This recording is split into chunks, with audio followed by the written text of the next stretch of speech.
اقرأ باسم ربك الذي خلق خلق الإنسان من علق اقرأ وربك الأكرم الذي علم بالقلم আল্লাহ তাআলা সর্বপ্রথম যে সূরাটা নাযিল করছেন সেই সূরা হলো সূরা আলাক। কি বলেন তো ভাই? সূরা আলাক। অর্থাৎ হীরার গুহায় যখন হযরত জিবরিল আলাইহিস সালাম যে আয়াত লৌহে মাহফুজ থেকে নিয়ে আসছে সেইটা হলো দ্বীনি শিক্ষার আয়াত। কিসের শিক্ষা বলেন? দ্বীন শিক্ষা। যখন মানুষের কাছে দ্বারে কোরআনের আলো পৌঁছে যাবে তখন ওই মানুষটা মানুষের আকারে পরিণত হইবে। কথা বলেন ঠিক কি? এই জন্য আল্লাহ তাআলা সর্বপ্রথম দ্বীনি শিক্ষার আলোচনার আয়াত আল্লাহ তাআলা নাযিল করেছেন। হযরত জিবরিল আলাইহিস সালামকে আল্লাহ তাআলা ডাক দিয়ে বলছে, জিবরিল যাও লৌহে মাহফুজ থেকে 5টা আয়াত নিয়ে আমার হাবিবের কাছে চলে যাও। আমার হাবিব হীরা গুহায় ওহী আসার জন্য অপেক্ষা করতেছে। আজও পর্যন্ত এখন পর্যন্ত নবী হন নাই। যখন কোরআন তার কাছে যাবে, কোরআনের বাণী পৌঁছে যাইবে, তখন থেকে নিয়ে নবী হয়ে যাইবে। কথা বলেন ঠিক কিনা? আল্লাহু আকবার। আল্লাহর অর্ডারে হযরত জিবরিল আলাইহিস সালাম লৌহে মাহফুজ থেকে সূরা আলাকের 5টা আয়াত নিয়ে হীরা গুহার কাছে এসে বলতেছে, ইয়া রাসূলুল্লাহ, ইয়া হাবিবাল্লাহ, আপনি পড়েন ইকরা বিসমি রাব্বিকাল্লাযী খালাক খালাকাল ইনসানা মিন আলাক ইকরা ওয়া রাব্বুকাল আকরাম আল্লাযী আল্লামা বিল কলম। আল্লাহর রাসূল সাল্লাল্লাহু আলাইহি ওয়াসাল্লাম বলে, আনাকারি, আমি পড়তে জানি না, আমি কি পড়ব? কারণ আপনার আমার নবী, আপনার আমার পয়গম্বর দুনিয়া কোনো লেখক কোনো শিক্ষকের কাছে লেখাপড়া করেন নাই। কথা বলেন ঠিক কিনা? স্বয়ং তার শিক্ষককে বলেন আল্লাহ। বলতেছে আল্লাহ মানে রব্বি ফাহসানা তাদিবি। অনেক নাস্তিকের বাচ্চারা বলে বিশ্বনবী মূর্খ, বলেন নাউজুবিল্লাহ। তাই বিশ্বনবী মূর্খ না, তোরাই হলো বড় মূর্খ। বিশ্বনবী সহিহ হাদিসের ভিতর বলতেছে, উতিতুল ইলমান আউয়ালিনা ওয়াল আখিরিন। আসমান আর জমিনের ভিতর যত ইলম আছে সমস্ত ইলম পয়গম্বরকে আল্লাহ শিক্ষা দিয়েছে। বাকি যে লোক ছিল সে লোক মেরাজের রাত্রে নিয়ে আল্লাহ এবং আল্লাহ রসুল সামনাসামনি হইয়া সব এলেম আল্লাহ রসুলকে দিয়া দিয়েছে। তো একটা মানুষকে যদি আসমান আর জমিনে যত এলেম আছে সমস্ত এলেম যদি তাকে দান করা হয়, এবার আপনারা বলেন ওই লোকটা কি মূর্খ থাকে না সর্বোচ্চ জ্ঞানী বলা হয়? সর্বোচ্চ জ্ঞানী হলো ওই ব্যক্তি যিনি হলো মুহাম্মাদুর রাসূলুল্লাহ সাল্লাল্লাহু আলাইহি ওয়াসাল্লাম। বলতেছে তোমার একজন ওস্তাদ আছে দুনিয়ায়, যে একজন কৃষকের একজন ওস্তাদ আছে, মায়ের পেট থেকে পয়রা সে ইদানে কাটা লাগতে পারে না। কথা বলেন ঠিক কিনা? অবশ্যই কৃষকের সাথে সৎসঙ্গ আছে। আমারও ওস্তাদ আছে, আমি মায়ের পেট থেকে পয়রাই বড় আলেম হই নাই, মাদ্রাসায় গেছি, লেখাপড়া করার পরে আল্লাহ তাআলা আলেম বানাইছে। কথা বলেন ঠিক কিনা? রসুল বলে আল্লাহ মানে রব্বি, তোমরা শোনো, তোমাদের যেরকম ভাবে শিক্ষক আছে আমি নবী আমারও একজন শিক্ষক আছে, আমার শিক্ষক হলো আল্লাহ। ফাহসানা তাদিবি। এবার তোমরা বলো আমার শিক্ষক যদি আমার আল্লাহ হয় তাহলে আমার শিক্ষাটা কি দামি না বেদামি? অবশ্যই দামি। কথা বলেন ঠিক কিনা? আল্লাহু আকবার। এই জন্য নবীকে মূর্খ বলা যাইবে না। যারা নবীকে মূর্খ বলে তারাই আসল মূর্খ। কথা বলেন ঠিক কি? আল্লাহু আকবার। সূরা আলাকের 5 আয়াত নাযিল হয়ে গেল। হে হাবিব আপনি পড়েন ইকরা বিসমি রাব্বিকাল্লাযী খালাক খালাকাল ইনসানা মিন আলাক। ওই রবের নামে পড়েন যে রব আপনাকে জমাট রক্ত দ্বারা আপনাকে সৃষ্টি করেছে। এটা দুনিয়ার কোনো পড়া নাই, এটা আখিরাতের পড়া, এটা মালিকের পড়া। সেই প্রভুর নামে আপনি পড়েন। বলেন সুবহানাল্লাহ। হযরত জিবরিল আলাইহিস সালাম সেই বডি নিয়ে যখন হাবিবে কিবরিয়া জনাবে মুহাম্মদুর রাসূলুল্লাহ সাল্লাল্লাহু আলাইহি ওয়াসাল্লামকে সিনায় চাপ দিয়েছে, এমন ভাবে চাপ দিয়েছে 5টা আয়াত আল্লাহর রসুলের সিনার ভিতর ঢুকে গেছে। 5 আয়াত এতদিন পর্যন্ত ছিল আল আমিন, একজন বিশ্বাস্ত লোক, কথা বলেন ঠিক কিনা? কিন্তু এখন আর আল আমিন না, এখন হয়ে গেছে পয়গম্বর মুহাম্মদুর রাসূলুল্লাহ সাল্লাল্লাহু আলাইহি ওয়াসাল্লাম, এখন নবী হয়ে গেছে, বলেন সুবহানাল্লাহ। তো এই 5 আয়াত নিয়ে যখন বাড়িতে আসতেছে, খাদিজাও তখন কিন্তু মুসলমান হন নাই। এই খাদিজার সাথে গভীর রাত্রে পরামর্শ করতেছে, খাদিজা, আল্লাহ তাআলা তোমাকে মহান একটা দায়িত্ব দিয়েছে। কয় হাবিব, কি দায়িত্ব? কয় আমাকে আল্লাহ তাআলা নবী বানাইছে, আমাকে নবী বানাইছে লৌহে মাহফুজ থেকে হযরতে জিবরিল আলাইহিস সালাতু ওয়াস সালাম সূরা আলাকের 5 আয়াত আমাকে জানাই দিয়েছে। এই দাওয়াত নিয়ে আমি কার কাছে যাইব? এই জন্য খুব টেনশনে আছি। কারণ আরবের মানুষেরা তারা সকলে অগ্নি পূজক, সবাই মূর্তি পূজক, হাজার হাজার ইবাদতে লিপ্ত, কিন্তু মালিককে তারা স্বীকার করে না, কথা বলেন ঠিক কিনা? এই দুইজনে স্বামী আর স্ত্রী গভীর রাত্রে পরামর্শ করতেছে। এখন পর্যন্ত ফজরের নামাজের সময় হয় নাই, আগে কিন্তু কোরআন নাজিল হয়েছে, এরপরে নামাজ, কথা বলেন ঠিক কিনা? আগে কিন্তু নামাজ না, একটা মানুষ ইসলাম ধর্ম গ্রহণ করলো, এর কি কাজ? একে এখনই হজে পাঠাইতে হবে? কয় না, একে এখন হজ পাঠানোর দরকার নাই, এখন হলো তালিম আর তরবিয়ত দেওয়া, নামাজকে শিক্ষা দাও, নামাজ পড়ার ট্রেনিং দাও, নামাজ পড়া শুরু হয়ে যাইবে। এরপরে নামাজের পরে হজ, এরপরে নামাজ, রোজা, হজ, যাকাত, আস্তে আস্তে একটার পর একটা আসতে থাকবে, কথা বলেন ঠিক কিনা? ও দোস্তর বুজুর্গ, এইরকমভাবে 5টা আয়াত নাজিল হয়ে গেছে। কিন্তু বলতেছে খাদিজা, আমি বড় টেনশনে আছি, কে এই মুহাম্মদুর রাসূলুল্লাহ সাল্লাল্লাহু আলাইহি ওয়াসাল্লামের কালেমা তাওহীদ গ্রহণ করবে, এই টেনশন আমি খুব ভুক্তভোগী। কার কাছে নিয়ে আমি বলবো, পরকুলু লা ইলাহা ইল্লাল্লাহ তুফলিহুন, কালেমা পড়ো তো সফল হয়ে যাইবা, কালেমা পড়বা তো সোজা জান্নাতে ঢুকে যাইবা, বলেন সুবহানাল্লাহ। এই কথাটা দোস্তর বুজুর্গ, 7 বছর বয়স একটা বালক, ছোট বালক আলী রাদিয়াল্লাহু তাআলা আনহু, কিতাবের ভিতর আসতেছে, ইনি এইরকমভাবে দরজার কাছে বসে এই কথাগুলো শ্রবণ করতেছে। কথাগুলো যখন শুনতেছে, শোনার পরে এবার হাবিবে কিবরিয়া জনাবে মুহাম্মদুর রাসূলুল্লাহ সাল্লাল্লাহু আলাইহি ওয়াসাল্লাম দিনের দাওয়াত নিয়ে বাইর হয়েছে। খাদিজা, আমাকে আল্লাহ তাআলা ওহী দিয়া পাঠাইছে, আল্লাহ তাআলা নবী বানাইছে, আমার এখন আর ঘরে থাকতে হইবে না, আমার মানুষের দ্বারে দ্বারে আর কাছে কাছে যে দিনের দাওয়াত দিতে হইবে, কথা বলেন ঠিক কিনা? তো যখন নাকি হাবিবে কিবরিয়া জনাবে মুহাম্মদুর রাসূলুল্লাহ সাল্লাল্লাহু আলাইহি ওয়াসাল্লাম ঘর থেকে বের হয়েছে, দেখে সেই পিচ্চি আলী। বলতেছে, কি বাবা, এখন কেন আসছো? এখন আমার কাছে তো খাবার নাই। বলতেছে, ইয়া রাসূলুল্লাহ, ইয়া হাবিবাল্লাহ, আমি কি এই গভীর রাত্রে এখন আপনার কাছে খানা খাইতে চাইতে আসতেছি? ইয়া রাসূলুল্লাহ, ইয়া হাবিবাল্লাহ, ঘরের ভিতর কি কথা বলতেছেন আমি সব শুনছি। ইয়া রাসূলুল্লাহ, ইয়া হাবিবাল্লাহ, আমি সেই কালেমার দাওয়াত প্রথম, আমাকে কালিমা পড়াইয়া মুসলমান বানাইয়া দেন, বলেন সুবহানাল্লাহ।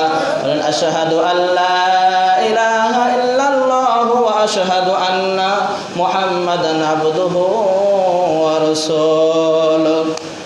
কোন কোন কিতাবে লেখে যে প্রথম আবু বকর, পুরুষদের ভিতর আবু বকর, কোন জায়গা লিখতেছে আলী রাদিয়াল্লাহু তাআলা সর্বপ্রথম ইসলাম আল্লাহ রাসূলের কাছ থেকে চাই এনেছে, বলেন সুবহানাল্লাহ।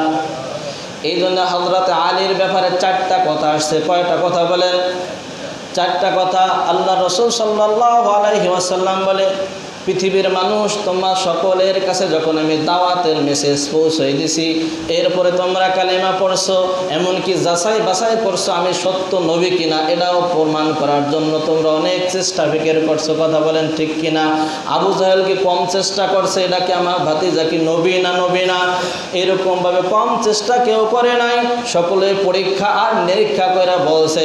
সিদ্দিক আকবর আবু বকর রাদিয়াল্লাহু তাআলা আনহু, এত নরম তবিয়তের মানুষ, সেও কিন্তু পরীক্ষা করছে। ইয়া রাসূলুল্লাহ, ইয়া হাবিবাল্লাহ, আপনি যে নবী তার প্রমাণ আমাকে দেখান।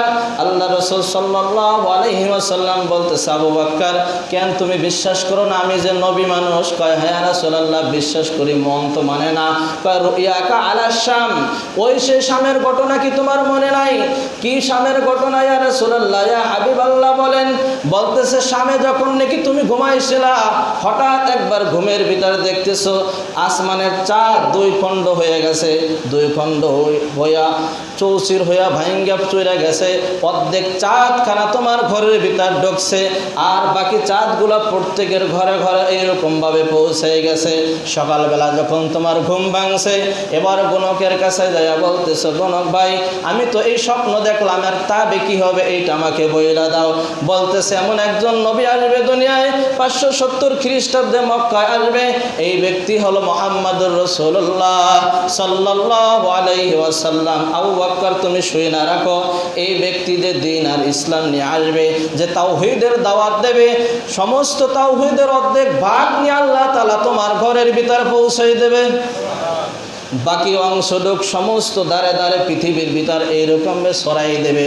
রুইয়া কালা শাম, এইটা হলো শামের ঘটনা। ইয়া রাসূলুল্লাহ, ইয়া হাবিবাল্লাহ, সাদাকতা আব্দি, আপনি সত্য বলছেন, আমাকে পড়াই দেন আশহাদু আল্লাহ ইলাহা ইল্লাল্লাহ ওয়া আশহাদু আন্না মুহাম্মাদান আবদুহু ওয়া রাসূলুহু। এরকম ভাবে প্রত্যেকটি সাহাবী কি করছে, আল্লাহর রাসূলকে এরকম ভাবে পরীক্ষা করছে, আসলে কি সে নবী না ভণ্ড, আসলে কি খাঁটি নবী না ভণ্ড হইয়া দিনের দাওয়াত দিতেছে, এইটা পরীক্ষা করছে। আবু বকরও করছে, ওমরও করছে। ওমর তো সরাসরি তরবারি নিয়ে মারতে গেছে নবীকে, কথা বলেন ঠিক কিনা? ও দোস্তর বুজুর্গ, আলী রাদিয়াল্লাহু তাআলা আনহু সম্পর্কে আল্লাহ রাসূল বলতেছেন, এই 4 জিনিস আলী আমার কাছ থেকে চাই এনেছে, যেই আইল আলী আল্লাহু আকবার, কিয়ামত পর্যন্ত এই 4টা জিনিস আলীকে যে আল্লাহ তাআলা দান করলো, আর কাউকে এই পর্যন্ত সম্মান আল্লাহ তাআলা দান করবে না। কি? 1 নম্বর কারণ হলো দাওয়াত। দাওয়াত আমার কাছ থেকে, দিন আমার কাছ থেকে আলী রাদিয়াল্লাহু তাআলা সর্বপ্রথম চাই এনেছে। আর একটা হলো দাওয়াতের কাজ। দাওয়াত আমি আলী, আল্লাহু আকবার, আমি মুহাম্মদুর রাসূলুল্লাহ সাল্লাল্লাহু আলাইহি ওয়াসাল্লাম 450 বার আবু জাহেলকে দিনের দাওয়াত দিছি। কয়শো বার বলেন? 450 বার। ইবনে কাসিরের ভিতর আসছে, এই ব্যক্তিকে এত দাওয়াত দেওয়ার পরেও তিনি ইসলাম গ্রহণ করতেছে না। একদিন বলতেছে, ইয়া রাসূলুল্লাহ, ইয়া হাবিবাল্লাহ, আপনি এত দাওয়াত দিতেছেন, আবু জাহেল তো কালেমা পড়তেছে না, আবু জাহেলকে আর দাওয়াত দেন না, অন্য জায়গায় দাওয়াত দেন। আম্মাজান খাদিজা রাদিয়াল্লাহু তাআলা আনহা গভীর রাত্রে স্বামী স্ত্রী এক জায়গায় বলতেছে, ইয়া রাসূলুল্লাহ, ইয়া হাবিবাল্লাহ, আপনার কাছে আমি একটা জিনিস চাইবো, এই জিনিসটা আমাকে দিতে হবে, বলেন দেবেন কিনা? তাই খাদিজা, যদি আমার কাছে থাকে, আমি দেওয়ার শক্তি রাখি, তাহলে তোমাকে দেব। আর এমন জিনিস তুমি আমার কাছে চাইও না যেই জিনিস আমি দিতে পারবো না। অর্থাৎ যেই জিনিস দিয়ে যেতে পারে সে কে বলেন? আল্লাহ। অর্থাৎ ওই আল্লাহর কাছে তুমি চাইও। বলতেছি, ইয়া রাসূলুল্লাহ, ইয়া হাবিবাল্লাহ, আপনার কাছে আমি কি চাইবো? আমার ধন সম্পদ তো সব আপনার জন্য আল্লাহর রাস্তায় দান কইরা দিছি, কথা বলেন ঠিক কিনা? আমি আর খাদিজা কি চাইবো? আমার চাওয়া হলো, আমার পাওয়া হলো, আজকের রজনীতে আপনি আপনার চাচাকে আগে দাওয়াত দেবেন না, অন্য জায়গায় দাওয়াত দেবেন, এরপরে আপনার চাচাকে পরে দাওয়াত দেবেন। আপনার চাচার কাছে যখন দিন আর তাওহীদের দাওয়াত নিয়ে যান, আপনার চাচা যখন আপনাকে গালিগালাজ করে, মায়ের পিট করে, আমি খাদিজা বড় কষ্ট পাই। ইয়া রাসূলুল্লাহ, ইয়া হাবিবাল্লাহ, আমি সহ্য করতে পারি না, আপনার মা নাই, আপনার বাবা নাই, আপনি এতিম মানুষ, এইরকমভাবে এতিমরে মানে আমি কিন্তু খাদিজা সহ্য করতে পারি না। অদস্তর বুজুর্গ কিতাবের ভিতর লিখতেছে, বলতেছে, খাদিজা তুমি থামো, কেন আমার চাচাকে আমি দাওয়াত দিই সে কথা তুমি শুনবে না? কয়, কেন দাওয়াত দেন বলেন? আমি তো জানি না। কয়, ছোটবেলা যখন বাচ্চা অবস্থায় ছিলাম, বাচ্চারা কি করে আসরের সময় খেলাধুলা করে মাঠে যায়, সকল বাচ্চারা যখন সন্ধ্যা ঘুনায় আসে, সকলের গার্জিয়ান যায়, অভিভাবকরা এসে বাচ্চাগুলো ডাইকে নিয়ে যায়, আব্বু চলো আজকের মতো খেলা শেষ, আবার আগামী দিন আসবে, আবার খেলা করবা। কিন্তু আমি আমার পথের দিকে তাকাই থাকতাম, আমার মাও তো আসবে, আমার বাবাও তো আসবে, আমাকে আদর আর সোহাগ দিয়ে, ভালোবাসা দিয়ে বাড়ি পর্যন্ত পৌঁছে দেবে। কই না, আসে না। গভীর রাত, সন্ধ্যা ঘনায় আসছে, এখনো আমার কেউ আসতেছে না, কিন্তু চাচা এসে বলতেছে, ভাতিজা চলো, তোমার মাও নাই, তোমার বাবাও নাই, এখানে সারাদিন কান্নাকাটি করলো, তোমার মা আর তোমার বাপ আসবে না, চলো, আমি ভাতিজা আমার সাথে চলো, চাচার সাথে চলো, তোমাকে আমি তোমার দুধমা হালিমার কাছে আমি পৌঁছে দিয়েছি। বলতেছে, উঠে যখন উঠাইছে, আবু জাহেল সামনে আর মোহাম্মদ পিছে, যতই ছুরি মারে, যতই আঘাত করে না কেন, উট আর হাঁটতেছে না, কথা বলেন ঠিক কিনা? কারণ মালিক বলতেছে, দৌড়জাহানের বাদশারে পিছে বসাইছ, আর মগা তুই সামনে, আমার হাবিবকে সামনে আর, নচেত এই উট আর লড়বে না, কথা বলেন ঠিক কিনা? এই যে ভালোবাসা আর মহব্বত দিয়ে আমার চাচা আমার মায়ের কাছে পৌঁছাই দিয়েছে, এই যে ভালোবাসা, এই ভালোবাসার কারণে আমি চিন্তা করি আমার চাচা জাহান্নামে যাইবে আর আমি জান্নাতে যাইব, এইটা কোশ্চিনকালেও হইতে পারে না, আমি সহ্য করতে পারবো না। খাদিজা যতদিন আল্লাহ আমাকে হায়াতে তাইয়্যিবা দান করে ততদিন পর্যন্ত আমি আবু জাহেলকে দাওয়াত দিয়েই যাব। কথা বলেন ঠিক কিনা? ও দোস্তর বুজুর্গ, একদিনের ওয়াকিয়া বলতেছি, গভীর রজনীতে আল্লাহু আকবার, সর্বপ্রথম কলেরা ছিল আবু জাহেলের। কার বলেন? ডায়াবেটিস। এটা কিন্তু একটা কলেরা রোগ। এটা কি রোগ বলেন? কলেরা রোগ। আর এই কলেরা রোগের চিকিৎসা হলো টক জিনিস খাইলে ভালো হয়। জানেন না? জানেন না? টক খাইলে কিছুটা নিয়ন্ত্রণে থাকে। তো এই আবু জাহেলের বাড়ির গাড়ায় একটা বড়ই গাছ ছিল। গভীর রাত্রে কি করে বড়ই পারে আর খায় ওই ডায়াবেটিস ভালো বানানোর জন্য। কিন্তু মালিক এমন ডায়াবেটিস দিয়েছে, ওই বড়ই খাইলে কি ওই ছাতা ভালো হইবে? কয় কাজ হইবে না। মুহাম্মদুর রাসূলুল্লাহ দিনের দাওয়াত নিয়ে বলতেছে, আসসালামু আলাইকুম ওয়া রাহমাতুল্লাহ। চাচাজান কি করতেছেন? এই রাত্রে আবার ভেজাল কখন যাইব? দুশমান আইয়ে গেছে। আসলে কি দুশমান? দুশমান। আল্লাহু আকবার। তাফসীরের ভিতর আসছে কিয়ামতের ময়দানে সবচেয়ে কম শাস্তি দেওয়া হবে আবু তালেবকে। কথা বলেন ঠিক কিনা? কি কম শাস্তি? কম শাস্তিটা হইল এই মুহাম্মদ যখন দুনিয়ায় আসছে এই সংবাদ শুনা তার গোলাম ছিল, গোলাম আজাদ করে দিয়েছে। বলেন সুবহানাল্লাহ। এই যে মহব্বত, আল্লাহ রসুলকে ভালোবাসা দেখাইছে, এই ভালোবাসার কারণে আল্লাহ তাআলা বলেন আমি কিয়ামতের ময়দানে আবু তালেবকে সবচেয়ে কম শাস্তি দেব। এমন কম শাস্তি আর কোনো জাহান্নামের আসামিকে দেওয়া হইবে না। কি কম শাস্তি? আল্লাহ রসুল বলতেছে দুইটা জুতা পরিয়া দেওয়া হইবে। এই দুইটা জুতা হলো লোহার জুতা। এই দুইটা জুতা শুধু আগুন জ্বলতে থাকবে, আর কোনো জায়গায় তার শাস্তি দেওয়া হইবে না। এই দুইটা হলো জাহান্নামের দুইটা জুতা পরানো হইবে। এবার আপনারা বলেন তার পায়ে যদি দুইটা লোহার জুতা থাকে, জাহান্নামের আগুন কি শুধু পায়ে লাগবে না অন্তর পর্যন্ত ছায়া দেবে? আল্লাহ রসুল বলতেছে আমার চাচাকে সবচাইতে কম শাস্তি দেওয়া হবে, তার নমুনা হলো এইটা। আর তোমার আমার জন্য সেই ভয়াবহ জাহান্নাম দাউ দাউ দাউ দাউ কইরা জ্বলতেছে। কথা বলেন ঠিক কিনা? এই বেদনা নিয়ে আল্লাহ রসুল সাল্লাল্লাহু আলাইহি ওয়াসাল্লাম বলতেছে আমার চাচা আমাকে ভালোবাসা দেখাইছে, আমাকে বাপের আদর দিয়ে আমার মায়ের কাছে পৌঁছে দিয়েছে। অর্থাৎ আমার চাচা জাহান্নামে যাইবে আর আমি মুহাম্মদ জান্নাতে আরাম করব, এমন মুহাম্মদ তো আমি না। এই ব্যথা আর বেদনা নিয়ে চাচার কাছে যে বলতেছে চাচা জানি কি করতেছেন? কয় ভেজাল আবার কোখান থেকে আসলো, কোন জায়গা থেকে? কয় আমার মনে শান্তি নাই, এই জন্য পাথর খাইতেছি। বলেন নাউজুবিল্লাহ। আসলে বলেন তো পাথর মানুষে খায়? মানুষে খায় না, কিন্তু মুহাম্মদকে ঠাট্টা কইরা বলতেছে আমি পাথর খাইতেছি। কিতাবের লেখক লিখতেছে হাতের বড় এগুলো সব পাথর হয়ে গেছে। বলেন সুবহানাল্লাহ। বলতেছে কি জাদু করলি রে মুহাম্মদ, যে জাদুর কারণে আমার হাতের বড়ই সব পাথর হয়ে গেল? কয় সেই জাদু যদি আপনি দেখতে চান তাহলে একবার বড়ই গাছের দিকে তাকান। কয় বড়ই গাছের দিকে তাকাইলে কি হইবে? কয় একবার একটু তাকান। কয় তাকায় দেখতেছে, কয় ওই যে পাতার ভিতর কি লেখা দেখেন? কয় প্রত্যেকটা পাতার ভিতর লেখা আছে লা ইলাহা ইল্লাল্লাহ মুহাম্মাদুর রাসূলুল্লাহ। বলেন তো চাচা কি লেখা আছে? কয় বলবো না। বলেন চাচা কি লেখা আছে? কয় বলবো না। বলেন শুধু প্রথম অংশটা বলেন, বাকি অংশ বলার দরকার নাই। লা ইলাহা ইল্লাল্লাহ বলেন, মুহাম্মাদুর রাসূলুল্লাহ বলার দরকার নাই। আমি আল্লাহ তাআলার সাথে কিয়ামতের ময়দানে ঝগড়া কইরা হইল আপনাকে আমি জান্নাতে পৌঁছাই দেব। বলতেছে ভাতিজা যতই যখন বলতেছে তাহলে বলি ওই জায়গা লেখা আছে ওই আর তুই। ওই মানে কে?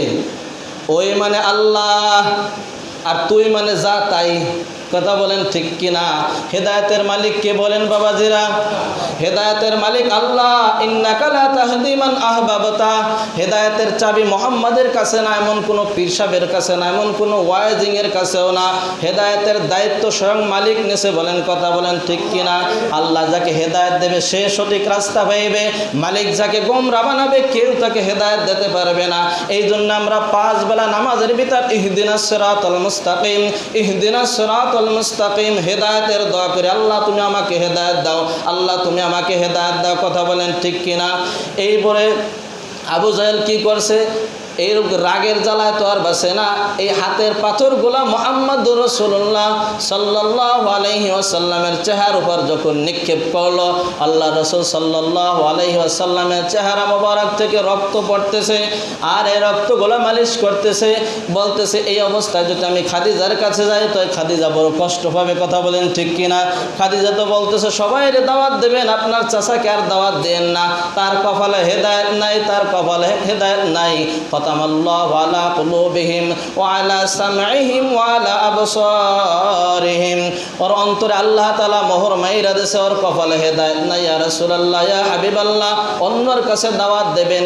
এই কথা শোনার পরে আল্লাহ রাসূল সাল্লাল্লাহু আলাইহি ওয়াসাল্লাম চিন্তা করলেন, এই রক্তমাখা শরীর নিয়ে আমি খাদিজার কাছে গেলে খাদিজা কষ্ট পাবে, কারণ খাদিজা আমার চাচার কাছে দিনের দাওয়াত দেওয়ার জন্য নিষেধ করছিলেন। কথা বলেন ঠিক কিনা?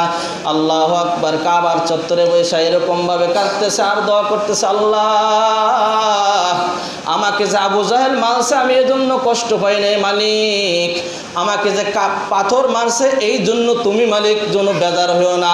আল্লাহ তুমি তাকে হেদায়েত দাও, আল্লাহ তুমি তাকে হেদায়েত দাও, আল্লাহ তুমি তাকে হেদায়েত দাও। কেন হেদায়েত দেবা না আল্লাহ? কেন তুমি হেদায়েত দেব না? আমি এতবার আমি দিনের দাওয়াত দিয়েছি, কেন তুমি হেদায়েত দাও না? জানি না। আল্লাহু আকবার। আমির হামজার দাসী যখন ওই পথ দিয়ে যায় তখন এই দোয়া শুনতেছে, তাহলে আজকেও মনে হয় মুহাম্মদুর রাসূলুল্লাহ সাল্লাল্লাহু আলাইহি ওয়াসাল্লামকে আবু জাহেল মারছে। এইটা যায় আমির হামজার কাছে বলতেছে, তোমার চাচারে আজকেও আবু জাহেল মারছে। দঙ্গ ভঙ্গ নিয়ে সব কিছু ফালাই থুয়া আবু জাহেলের কাছে এসে বলতেছে, আজকে মোহাম্মদের সাথে কি ব্যবহার করছো বল? তুমিও যা আমিও তাই, অর্থাৎ তুমিও কাফের আমিও কাফের, তো এত আবার ফালাফালি হওয়ার দরকার আছে কি? কাফের আছে ঠিক আছে, কিন্তু সে তো মোহাম্মদ, সে তো হকের দাওয়াত দেয়, তোর সমস্যা কি? কথা বলেন ঠিক কিনা? তুই কাফের আমি কাফের সমস্যা নাই, কিন্তু মুহাম্মদুর রাসূলুল্লাহ সাল্লাল্লাহু আলাইহি সাল্লাম হকের দাওয়াত দেয়, এ নিয়ে তুই মাথা ব্যথা কেন?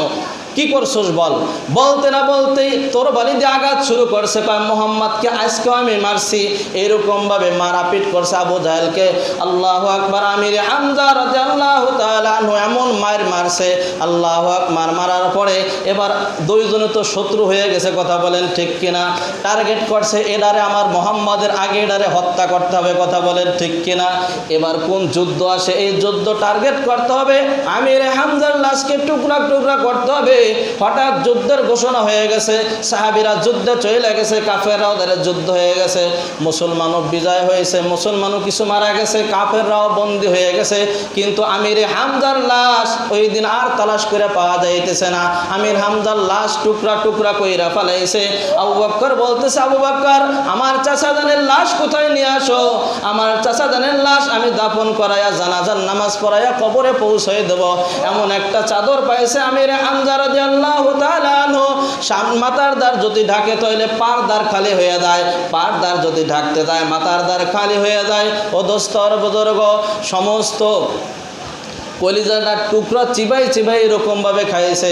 আমির হামজার কলিজা নিয়ে বলতেছে, আল্লাহ আমার চাচা আমাকে বাপের মহব্বত দেয়া লালন পালন করছে, আল্লাহ তুমি আমার চাচাকে মাফ কইরা দাও। বলতেছে, হ্যাঁ আল্লাহর হাবিব, আপনার চাচাকে শুধু আমি মাফ করি নাই, যত যুবক শহীদ হয়েছে কিয়ামত পর্যন্ত যত দিনের জন্য শহীদ হইবে এদেরকে রাহাবার হিসাবে আপনার চাচাকে আমি জিম্মাদার দিয়ে গেলাম। বলেন সুবহানাল্লাহ। ও দোস্তর বলতেছে যে আলীকে যদি আমি সব জায়গা পাঠাই, আমি আবু জাহেলকে যতবার দিনের দাওয়াত দিছি, আমার আবু জাহেলের কাছে আমি না যাইয়া যদি আলীকে একবার পাঠাইতাম। সাহাবীদেরকে বলতেছে, সাহাবীরা শোনো, অনাসে আবু জাহেল এইরকমভাবে কালিমা পইরা মুসলমান হইয়া যাইত। বলতেছি, ইয়া রাসূলুল্লাহ, ইয়া হাবিবাল্লাহ, তাহলে আপনি না যাইয়া আপনার চাচারে আপনার বাড়ি বেড়ারে পাঠাইলেই তো ভালো হয়তো, আলীরে পাঠাইলেই তো ভালো হয়তো, আপনি কেন যান নাই? আলীর হাতে যেরকমভাবে ইসলামের দাওয়াত আছে, অপর হাতে তলোয়ারের হাড্ডি আছে। কথা বলেন ঠিক কিনা? পড়বি লা ইলাহা ইল্লাল্লাহ মুহাম্মাদুর রাসূলুল্লাহ, বলবি তো বল, নইলে গর্দান দুই টুকরা। জানি না ওই ভয়ের কারণে আমি আলীকে আর ওমরকে সব জায়গা পাঠাইতে পারি না। বলেন সুবহানাল্লাহ। এলো 2 নম্বর পয়েন্ট। 3 নম্বর পয়েন্ট বলে, কিয়ামত পর্যন্ত যত নামাজি আসবে আমার আলীর নামাজ নামাজের মতো নামাজ কেউ পড়তে পারবে না, কথা বলেন ঠিক কিনা? আলী নামাজ পড়ছে, আল্লাহু আকবার, তীর ঢুকছে পায়ে, নামাজ পড়তেছে, তীর বাইর করতে পারে না, চিৎকার করতেছে নামাজে। যখন আল্লাহ রসুল বলতেছে আজকের জামাতে সানি জামাত হবে, দ্বিতীয় জামাত হইবে, আলী যখন নামাজে খারাইবে, হে সাহাবী অমুক অমুক তোমরা পাপ থেকে তীর বাইর কইরা ফেলাইবা। আল্লাহু আকবার। আলী যখন নামাজে গেছে টান দিয়ে তীর বাইর কইরা ফেলাইছে। আলী নামাজের পরে বলে আমি কিছু টের পাই নাই। বলেন সুবহানাল্লাহ। এ হলো আলীর নামাজ। কার নামাজ বলেন? কিয়ামত পর্যন্ত যত আনে আলা উম্মত আসবে আলীর নামাজের কাছাকাছি হইতে পারবে না। এলো 3 নম্বর পয়েন্ট শেষ। 4 নম্বর পয়েন্ট হলো আলীকে আল্লাহ তাআলা এমন ইলম দান করছে, আল্লাহ রাসূল বলে আলী আনা মাদিনাতুন ইলমু আলিয়ুন বাবুহা। আলী রাদিয়াল্লাহু তাআলা আমি হলাম মদিনার ইলমের শহর, আর আলী হলো দরজা। বলেন সুবহানাল্লাহ। তো আলীকে এত ইলম আল্লাহ তাআলা দান করছে। কি পরিমাণ ইলম দান করছে? কয় মদিনার সমস্ত অলিগলিতে যত ইলম আছে সমস্ত ইলমের ভান্ডার হলো আমার কাছে, আর এর দরজা হলো আলী। তো এই 4 জিনিস আল্লাহ তাআলা হযরতে আলীকে দান করছে। বলেন সুবহানাল্লাহ। আমি যে বিষয়টা বুঝাইতে চাইলাম, সর্বপ্রথম যে আয়াত নাজিল হয়েছে এটা হলো দিন শিক্ষার আয়াত। কি শিক্ষার আয়াত বলেন? দিন শিক্ষার। একটা মানুষ যখন কোরআনের সাথে আসবে, কোরআন হলো কিমিয়া, পরশ পাথর, তখন ওই মানুষটাকে, মাটির মানুষকে স্বর্ণের মানুষ বানাই দেবে, জাহান্নামকে থেকে উঠাইয়া তাকে জান্নাতে পৌঁছাই দেবে। বলেন সুবহানাল্লাহ। এই জন্য আমার বাচ্চাদেরকে কি করবো? ছোটোবেলায় তালিম আর তরবিয়ত দেবো। আমি একটা হাদিস বলছি, قالوا لصاحب القرآن اقرأ وارتقي ورتل كما كنت ترتل في الدنيا فإن منزلك عند آية تقرأها। বলেন সুবহানাল্লাহ। সাহেবে কোরআনকে ডাক দেয়া বলতে হবে, হ্যাঁ সাহেবে কোরআন আসো। কোরআন ওয়ালাকে ডাক দেয়া বলবে আমাকে পড়ো, ইকরা, আমাকে পড়ে শোনাও। দুনিয়ায় যেইভাবে তুমি পড়তেছিলা আমাকে যতটা আয়াত তুমি শোনাইতে পারবা, আল্লাহ তাআলা বলেন সেই ততটা জান্নাত আমি তোমাকে দান করব। বলেন সুবহানাল্লাহ। শুধু তাই দান করবে না, এ তো হাফেজের সম্মান। হাফেজের সম্মানের কারণে তার মা বাবাকে কিয়ামতের ময়দানে নূরের পাগড়ি পরানো হইবে, নূরের টুপি পরিধান করানো হইবে। বলেন সুবহানাল্লাহ। 10 জন আসামিকে ওই হাফেজ সাহেব সুপারিশ করে জান্নাতে যাওয়ার অধিকার, পারমিশন ওই হাফেজ সাহেবকে আল্লাহ তাআলা দান করে। বলেন সুবহানাল্লাহ।